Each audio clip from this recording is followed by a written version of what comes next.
সবাই কথাগুলো শুনে। আসলে আড়ালে আমার পানি পর্যন্ত ধরে, এই কারণে আমি ভিডিওগুলো বানাই।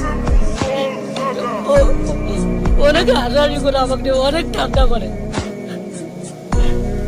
আমার যে এত কষ্ট, সাংবাদিক হিসেবে আমাকে কেউ আসলে সে চাচ্ছে না যে আমি একজন কন্টেন্ট ক্রিয়েটার, আমি একজন সাংবাদিক, এটা সে চাচ্ছে না।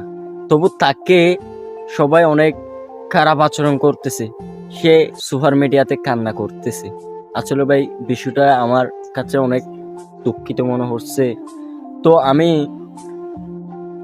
যেগুলো আমি তার অনেক ভিডিও দেখেছি, আসলে তিনি চাচ্ছেন তার এলাকাটা সুস্থভাবে এবং অন্য এলাকার মতো ভালো হোক। আসলে তাকে নিয়ে সবাই মজা করণটা, তাকে নিয়ে কমিটি করণটা আসলে ভালো নয় ভাই। তিনি চাচ্ছেন না আমি একজন কন্টেন্ট ক্রিয়েটার, আমি একজন সাংবাদিক, সেটা প্রকাশ করতে। আপনারা তো তার ভিডিওটা পুরোপুরি দেখেছেন। আমি আমার ডিসক্রিপশন বক্সে লিঙ্ক দিয়েছি, তার আইডিতে একটু ঘুরে আসবেন। হ্যাঁ, তার ভিডিওগুলো কিরকম আমরা সবাই শুনে আসবেন।